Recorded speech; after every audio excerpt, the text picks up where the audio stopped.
Mari kita bersatu dalam doa.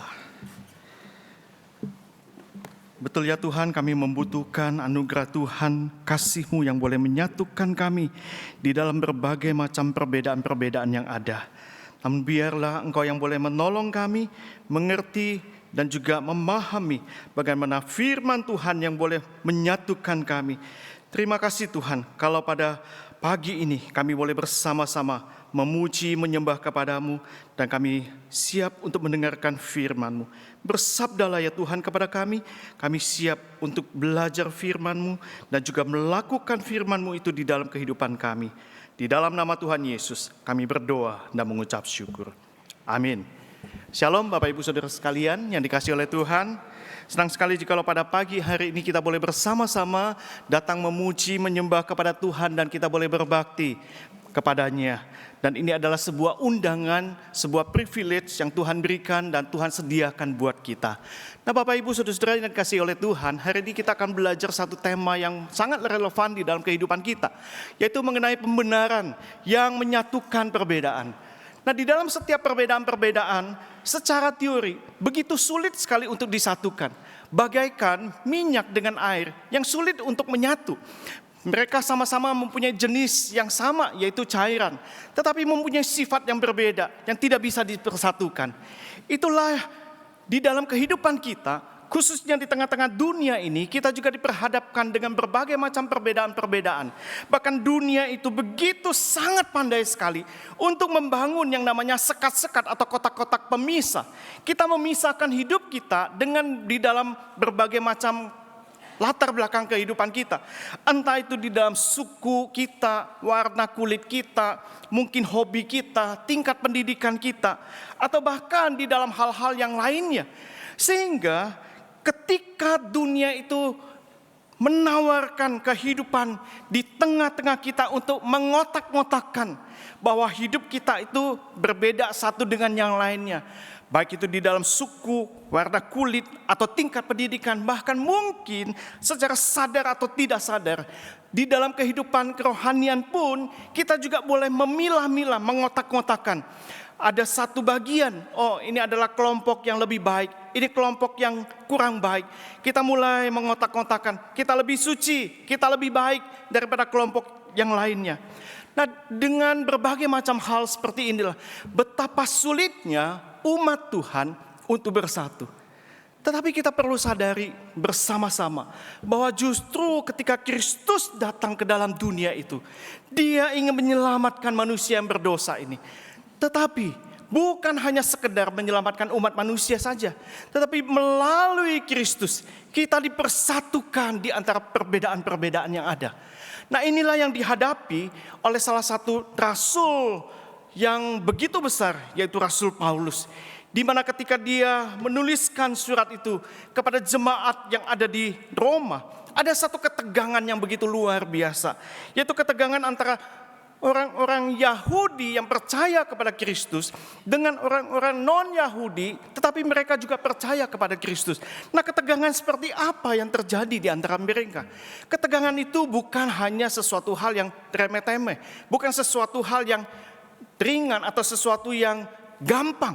Tetapi ini adalah sebuah eksklusivitas daripada orang-orang Yahudi yang percaya kepada Kristus. Bahwa mereka menunjukkan diri mereka sebagai orang yang mempunyai Taurat. Mereka adalah orang-orang yang mempunyai hukum-hukum yang begitu luar biasa.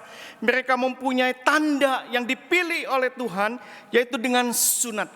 Oleh sebab itu dengan kebanggaan-kebanggaan itu, maka terjadi sebuah sekat pemisah yang membuat mereka, yang membangun tembok yang tinggi.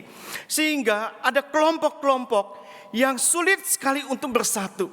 Nah oleh sebab itu, di dalam bagian ini, ketika Paulus menuliskan surat Roma, Paulus ingin menunjukkan kepada jemaat di Roma, khususnya kepada orang-orang Yahudi yang sudah percaya kepada Kristus, bahwa tidak ada seorang pun yang dapat membenarkan dirinya sendiri. Sekalipun mereka adalah umat pilihan Tuhan, mereka mempunyai hukum Taurat, mereka mempunyai tanda-tanda dengan sunat dengan memberikan perpuluhan, dengan berpuasa, dengan melakukan berbagai macam kegiatan aktivitas rohani lainnya. Paulus mengatakan bahwa mereka adalah orang-orang yang tidak dapat membenarkan dirinya sendiri. Nah, oleh sebab itu, mari kita bersama-sama melihat apa yang Paulus tuliskan di dalam Roma pasal 3 ayat 21 sampai ke 31 ini, yang berkaitan dengan pembenaran oleh iman yang menyatukan perbedaan itu. Mari sama-sama kita membuka bagian ini di dalam Roma pasal 3 ayat 21 sampai 31. Kita akan membacanya secara silih berganti. Saya membaca ayat yang ke-21, Bapak Ibu Saudara sekalian membaca ayat 22, demikian seterusnya kita bergantian membaca sampai ayatnya yang ke-31. Demikian firman Tuhan. Tetapi sekarang tanpa hukum Taurat, kebenaran Allah telah dinyatakan seperti yang disaksikan dalam kitab Taurat dan kitab-kitab para nabi. Jemaat sekalian, yaitu kebenaran Allah karena iman dalam Yesus Kristus bagi semua orang yang percaya. Sebab tidak ada perbedaan, karena kamu semua telah berbuat dosa dan telah kehilangan kemuliaan Allah. Karena penebusan dalam Kristus Yesus. Kristus Yesus telah ditentukan Allah menjadi jalan pendamaian karena iman dalam darahnya. Hal ini dibuatnya untuk menunjukkan keadilannya, karena ia telah membiarkan dosa-dosa yang telah terjadi dahulu pada masa kesabarannya. Keadilannya pada masa ini, supaya nyata bahwa ia benar dan juga membenarkan orang-orang yang percaya kepada Yesus. Jika demikian, apakah dasarnya untuk bermegah? Tidak ada. Berdasarkan apa? Berdasarkan perbuatan? Tidak, melainkan berdasarkan iman. Oh, manusia dibenarkan karena. Atau adakah Allah hanya Allah orang Yahudi saja? Bukankah ia juga adalah Allah bangsa-bangsa lain? Ya, benar. Ia juga adalah Allah bangsa-bangsa lain.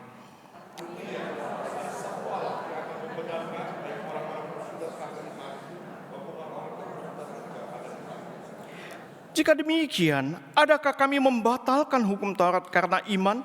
Sama sekali tidak. Sebaliknya, kami meneguhkannya.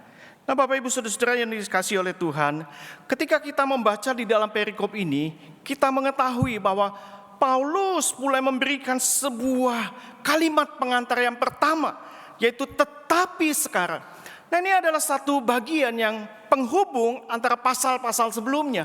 Kalau kita melihat antara pasal 1, pasal 2 sampai pasal yang ketiga ayat yang ke-20, maka di situ jelas sekali Paulus membeberkan tentang apa yang dibanggakan oleh bangsa Yahudi yang percaya kepada Kristus. Mereka merasa bahwa mereka memang mempunyai hukum Taurat. Mereka menjalankan apa yang dituntut oleh hukum Taurat. Tetapi itulah yang menjadi sebuah dasar kesombongan mereka. Maka Paulus ingin menghancurkan kesombongan mereka karena merasa bahwa diri mereka lebih rohani dan lebih baik ketimbang orang-orang yang non-Yahudi yang tidak memiliki hukum Taurat. Maka Paulus membeberkan bahwa tidak ada seorang pun yang mencari Allah. Tidak ada seorang pun yang berbuat baik.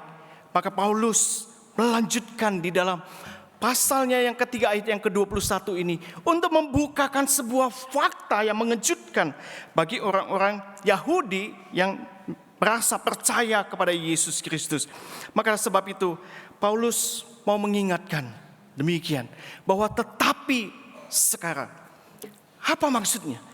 Di dalam ayat yang ke-21 di situ dikatakan bahwa tanpa hukum Taurat, kebenaran Allah itu telah dinyatakan seperti yang disaksikan dalam kitab Taurat dan kitab-kitab para nabi. Jadi Paulus mau mengatakan bahwa di luar hukum Taurat itu, kebenaran Allah itu sebenarnya sudah dinyatakan.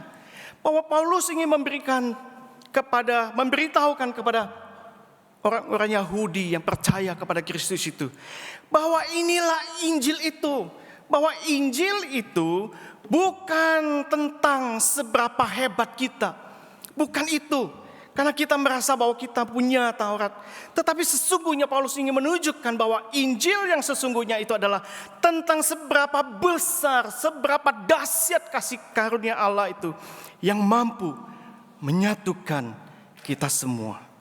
Oleh sebab itu Paulus ingin mengajarkan kepada kita di dalam tulisannya, di dalam perikop yang tadi kita baca. Setidaknya ada 3 hal yang kita boleh renungkan bersama-sama. Bahwa Paulus ingin mengatakan kepada setiap kita bahwa di dalam berbagai perbedaan itu sebenarnya kita adalah orang yang sama. Kita dipersatukan, tetapi di dalam kegagalan kita, baik orang Yahudi yang percaya kepada Kristus maupun orang yang non-Yahudi yang tetapi mereka juga percaya kepada Kristus. Kita semua adalah orang-orang yang sama di hadapan Allah. Karena kita adalah orang-orang yang gagal. Maka jelas sekali di situ dikatakan di dalam ayat yang ke-22 bagian belakang bagian B dan kemudian ayat yang ke-23 Paulus menuliskan, karena tidak ada perbedaan. Tidak ada perbedaan. Baik itu kita berasal dari kalangan, golongan, status sosial manapun. Tidak ada perbedaan apapun. Semua kita sama di hadapan Tuhan, orang yang berdosa. Maka Paulus memberikan sebuah dasar alasan yang penting sekali. Bahwa karena semua orang itu telah berbuat dosa dan telah kehilangan atau telah kekurangan kemuliaan Allah itu. Kita adalah orang-orang yang diciptakan oleh Tuhan dari awal sebelum jatuh di dalam dosa. Kita diberikan kapasitas, kemuliaan yang Allah berikan itu dengan luar biasa, sangat amat baik. Tetapi setelah manusia jatuh di dalam dosa, maka manusia itu telah kehilangan kemuliaan Allah. Maka disitulah tidak ada sesuatu hal yang dapat dibanggakan oleh mereka. Bahwa tidak ada perbedaan, semua orang telah berbuat dosa. Baik itu mereka mengatakan bahwa ada dosa yang kasat mata, yang kelihatan seperti itu. Tetapi mungkin juga kita merasa bahwa saya lebih baik daripada orang itu. Mungkin kita adalah orang yang sopan, kita orang yang religius, tetapi hidup kita bisa saja meleset dari standar Allah. Inilah yang terjadi dalam hidup kita. Ini bukan, Paulus sedang berbicara bukan tentang soal status bahwa dosa itu antara yang berat dengan yang ringan. Bahwa mencuri itu lebih ringan daripada membunuh. Membunuh itu lebih berat. Bukan itu. Tetapi Paulus mau menyatakan bahwa status hukum kita sebagai manusia yang berdosa itu sama. Tidak ada pengecualian. Dan kita semua telah kehilangan kemuliaan Allah. Bapak Ibu Saudara-saudara yang dikasihi oleh Tuhan, demikianlah apa yang terjadi di dalam hidup kita.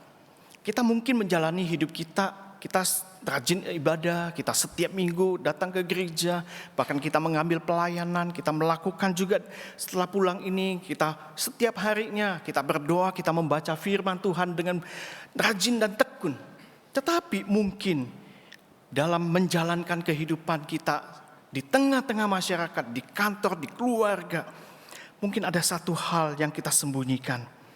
Kita seperti seorang yang sedang bermain musik.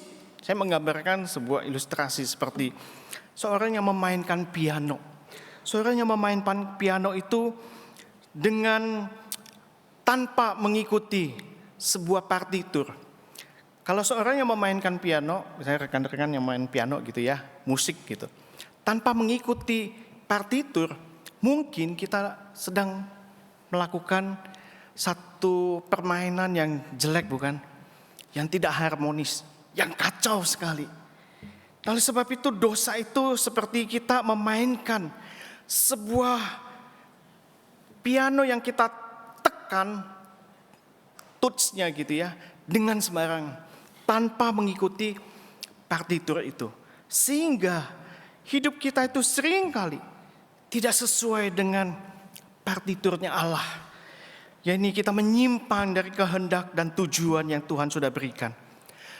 Nah, ketika kita memahami akan hal ini, bahwa tidak ada satupun manusia yang lebih tinggi statusnya, bahkan lebih layak di hadapan Tuhan.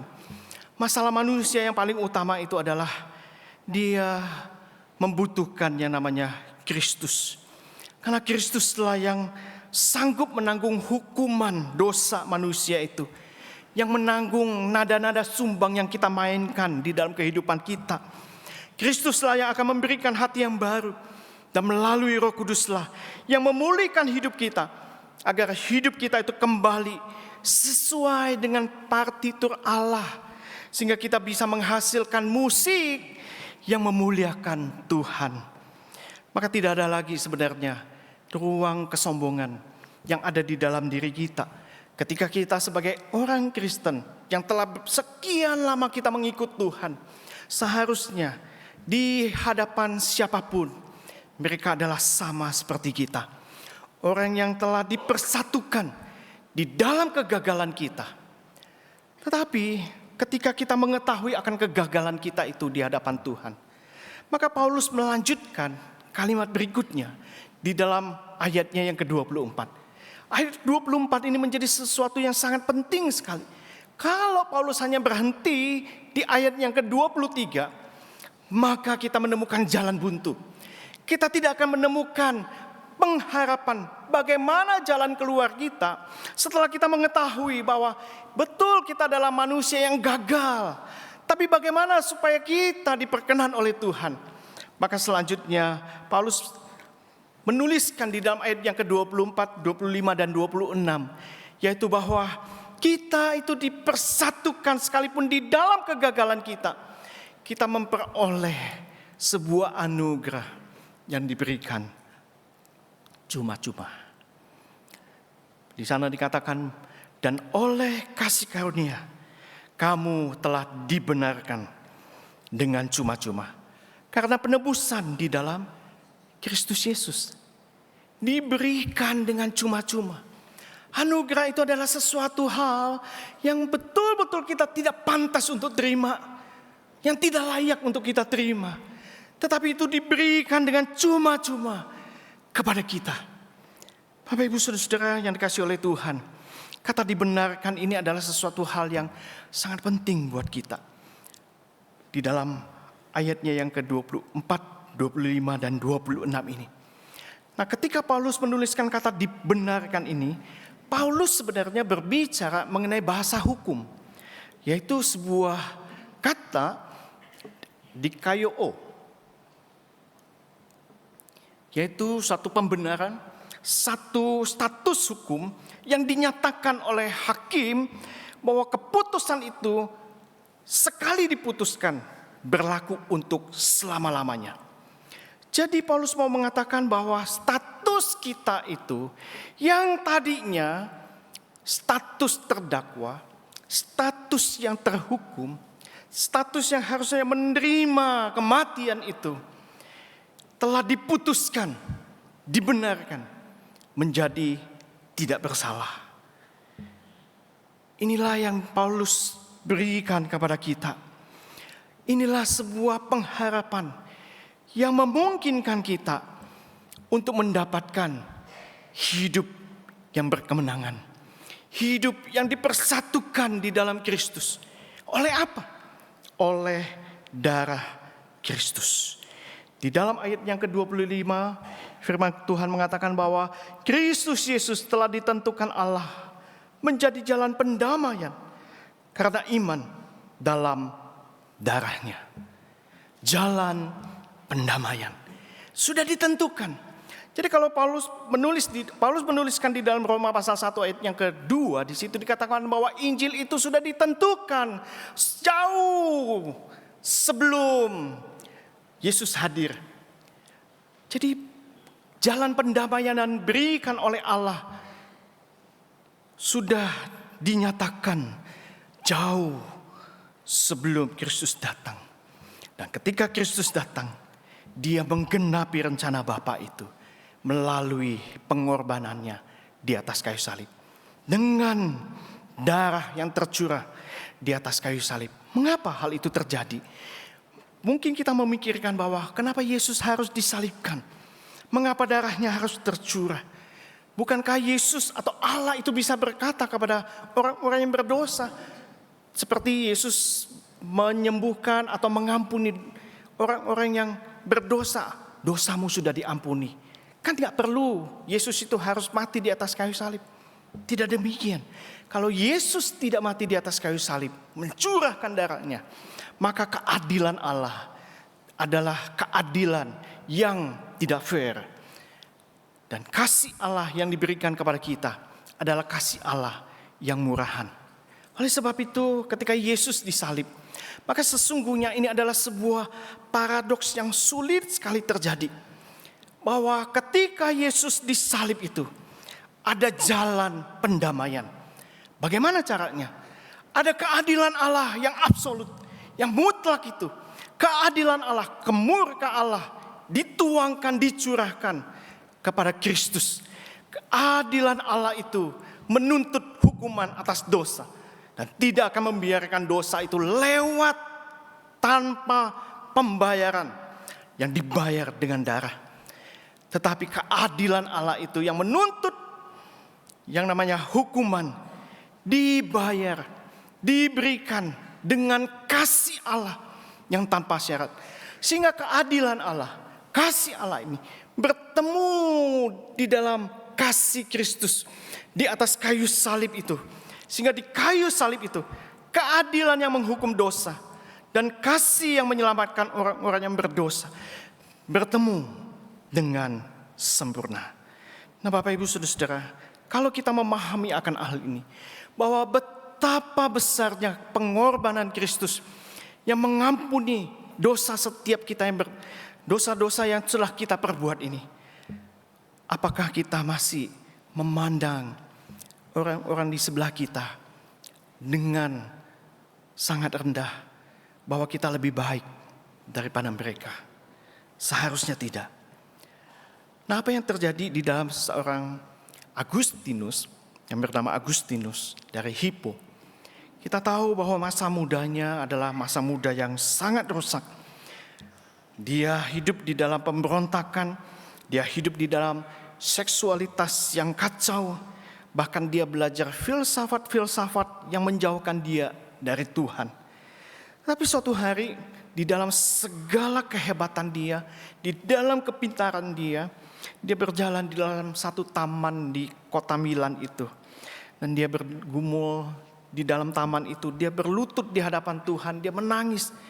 Mengapa hidupnya itu begitu rusak? Mengapa hidupnya itu begitu kacau? Mengapa dia melihat bahwa kekecewaan yang begitu luar biasa kepada orang-orang Kristen yang ada di sekitarnya. Dia mengatakan, berapa lama lagi ya Tuhan? Berapa lama lagi ya Tuhan? Ini adalah seorang Agustin. Dia orang yang sangat cerdas. Tetapi ketika dia bergumul, dia menangis, dia tidak tahu bagaimana hidupnya yang begitu kacau. Dia ketika ingin mencari Tuhan, dia tidak tahu bagaimana caranya. Maka di situ dia mendengar satu orang anak kecil yang menyanyi dari kejauhan, tetapi sayup-sayup itu kedengaran. Yang mengatakan satu kata yang berulang-ulang. Tolelege. Yang artinya, ambil dan bacalah. Ambil dan bacalah. Maka dia mengambil yang ada di dekat dia, yaitu sebuah Alkitab. Maka dia membaca di dalam Roma pasal 13 ayat 13 sampai 14. Yang ayat itu pada akhirnya mempertobatkan dia. Yang dia dulunya dia begitu sombong, dia begitu angkuh, dia menganggap dirinya lebih baik daripada orang lain. Ketika dia berhadapan dengan salib Kristus, dia tahu bahwa saudara-saudaranya pun membutuhkan anugerah Tuhan. Saudara-saudaranya yang lain pun, sekalipun lebih buruk daripada hidupnya, tetap membutuhkan Kristus. Maka kita sebenarnya dipersatukan oleh Kristus dan diberikan anugerah secara cuma-cuma. Bapak Ibu Saudara-saudara yang dikasihi oleh Tuhan, jika anugerah ini diberikan kepada saudara dan saya secara cuma-cuma, apakah yang menjadi hak kita untuk menahan anugerah Tuhan itu kepada orang lain? Yang kita anggap bahwa orang lain itu lebih jelek daripada kita, lebih buruk, lebih tidak bermoral, lebih tidak beretika daripada kita. biarlah kita boleh bersama-sama bersandar kepada anugerah Tuhan ini. Bahwa anugerah Tuhan itu telah diberikan kepada kita secara cuma-cuma. Kita telah berhutang banyak kepada Tuhan. Dan hutang itu tidak bisa kita bayar dengan lunas. Hanya Kristuslah yang telah melunasi hutang dosa kita. Oleh sebab itu Bapak Ibu Saudara-saudara, bagaimana kita menyatukan perbedaan itu di dalam anugerah Tuhan? Maka Paulus melanjutkan di dalam ayatnya yang ke-27 sampai ayat yang ke-31 itu. Dia mengatakan bahwa ada satu Tuhan, satu iman, satu umat atas semua golongan. Maka apakah yang dapat kita banggakan? Apakah yang dapat kita banggakan? Adakah Allah itu hanya Allah orang Yahudi saja? Ya benar. Tetapi Allah itu juga adalah Allah bagi bangsa-bangsa lain. Bapak Ibu Saudara, seringkali kita menganggap bahwa kita itu lebih rohani karena kita rajin dan tekun melakukan aktivitas rohani. Tetapi kita perlu menyelidiki dengan seksama apa yang dikatakan oleh seorang hamba Tuhan yang bernama Timothy Keller, yaitu mengenai kebenaran diri kita sendiri. Dia mengatakan begini, bahwa orang Kristen yang sejati itu sesungguhnya bukan hanya bertobat dari dosa-dosanya, tetapi kita pun juga harus belajar bertobat dari kebenaran dirinya sendiri. Kita seringkali menganggap bahwa diri kita lebih rohani dan lebih baik. Kita memang setiap minggu kita berlutut, kita mengaku dosa kita. Tetapi mungkin ketika kita mengaku dosa kita, itu adalah dosa-dosa kecil. Dosa-dosa yang mungkin kelihatan. Tuhan tadi saya nyontek, Tuhan tadi saya mencuri, Tuhan tadi saya berbohong. Itu mungkin yang kelihatan. Tetapi yang di dalam hati kita, mungkin kita mengatakan kepada Tuhan, Tuhan, saya bertobat kepadamu. Tuhan lihat pelayanan saya. Tuhan lihat saya setia beribadah kepadamu. Tuhan saya punya pengetahuan Alkitab yang cemerlang. Tuhan saya punya prestasi rohani yang baik. Saya ini orang yang benar Tuhan. Kita membangun diri kita atas dasar bahwa kita merasa layak di hadapan Tuhan. Inilah sesuatu tanda bahaya bagi kita. Bahwa kita seringkali menganggap bahwa diri kita itu Tuhan hanya untuk diri kita sendiri. Bukan untuk orang yang lain. Bapak Ibu Saudara-saudara, mari kita boleh bersama-sama menghancurkan tembok-tembok kesombongan rohani kita. Jika demikian, apalagi yang dapat kita megahkan? Enggak ada. Tidak ada sesuatu yang dapat kita banggakan dan kita sombongkan. Sekalipun kita adalah orang Kristen yang sudah sekian puluh tahun mengikut Kristus. Robohkan tembok-tembok kesombongan itu. Mari kita memandang dan melihat saudara-saudara kita di sekitar kita yang mungkin berbeda status sosialnya, berbeda warna kulitnya, berbeda pendidikannya. Mungkin mereka lemah, mungkin mereka ada kekurangan juga. Mari kita tidak membiarkan mereka sendiri. Karena mereka juga adalah umat Tuhan.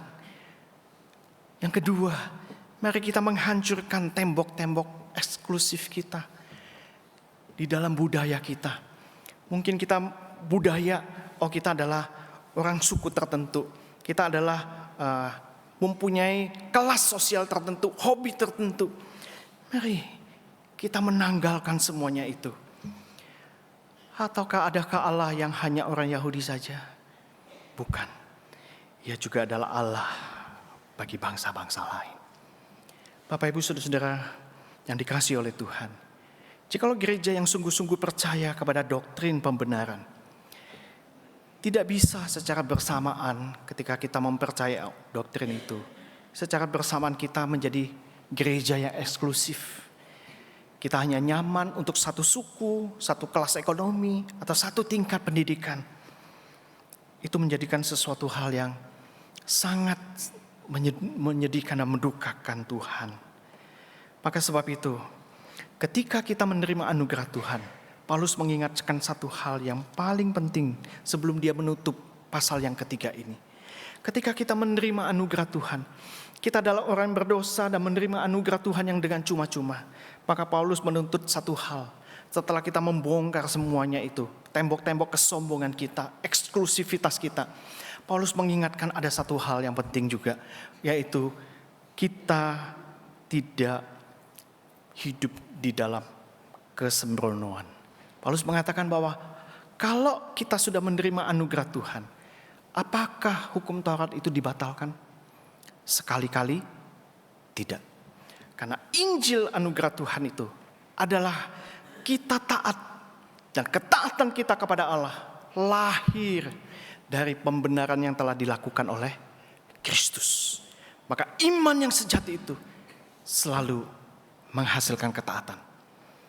Bukan usaha manusia supaya kita layak di hadapan Tuhan. Oleh sebab itu, adakah kita masih membangun tembok-tembok pemisah itu di antara kita? Mari kita merenungkan bersama-sama melalui firman Tuhan ini. Di dalam Roma pasal 3 ayat yang ke-21 sampai 31 ini. Yang mengajarkan kita bahwa kita semua sama di hadapan Tuhan sebagai manusia yang berdosa. Kita semua sama-sama diselamatkan oleh anugerah yang diberikan dengan cuma-cuma. Dan kita semua dipersatukan di dalam Kristus. Kita punya satu Tuhan, satu iman. Dan semua golongan kalangan umat manusia itu dipersatukan oleh Kristus. Maka saya ingin menutup pertanyaan sebelum saya mengakhiri khotbah ini. Apakah kita masih mau membangun tembok pemisah ini? Mari kita melakukan sebuah proyek ketaatan. Setelah kita pulang, kita tidak pulang dengan tangan yang kosong. Saya mau mengajak jemaat untuk melakukan sebuah proyek ketaatan ini. Doakan, mungkin selama ini ada orang-orang yang kita pandang rendah. Wah, dia ini jangan ikut teman sama dia, jangan bergaul sama dia. Doakan, kemudian ampuni orang yang pernah menyakiti kita. Dan kemudian kita mau belajar taat. Mungkin ada satu area dalam hidup kita yang selama ini yang tersembunyi, yang menjadi sebuah kesombongan rohani kita yang perlu kita minta ampun kepada Tuhan. Mari sama-sama setelah kita melakukan ini, jadikan gereja ini tempat di mana kasih karunia daripada Tuhan Yesus menyatukan perbedaan-perbedaan kita. Amin. Mari kita berdoa. Bapa dalam surga, kami bersyukur kepadamu untuk firman-Mu yang sangat berkuasa hari ini. Terima kasih karena Engkau telah mengingatkan kami bahwa di hadapan-Mu kami semua sama, manusia yang berdosa, manusia yang hancur. Namun Engkau sangat mengasihi kami, Engkau mencintai kami sedemikian rupa. Engkau menyelamatkan kami melalui pengorbanan anak-Mu Yesus Kristus di atas kayu salib. Oh Tuhan, ampunilah kami jikalau selama ini kami sering kali merasa lebih suci, lebih benar, atau lebih baik daripada saudara-saudara kami yang lainnya. Hancurkanlah ya Tuhan segala kesombongan kami, kesombongan rohani kami. Berikanlah ya Tuhan kepada kami mata rohani seperti Engkau yang selalu memandang sesama kami itu dengan penuh belas kasihan. Berikanlah kami hati-Mu untuk mengasihi mereka yang berbeda dengan kami. Oh Tuhan, jangan biarkan kami ketika kami telah mendapatkan anugerah Tuhan, malah kami menyalahgunakan anugerah-Mu itu dengan hidup sembarangan. Tapi teguhkanlah kami supaya hidup kami mau taat. Ketaatan kami lahir dari hati kami yang penuh syukur. Bukan karena kami berusaha mencari sebuah penilaian supaya kami layak di hadapan-Mu. Biarlah ya Tuhan melalui hidup kami, dunia bisa melihat bahwa ada pembenaran di dalam Kristus yang sanggup meruntuhkan segala tembok-tembok pemisah dan menyatukan kami di dalam kasih yang sejati. Di dalam nama Tuhan Yesus, Sang Raja Damai, kami berdoa dan kami bersyukur bersama-sama. Amin.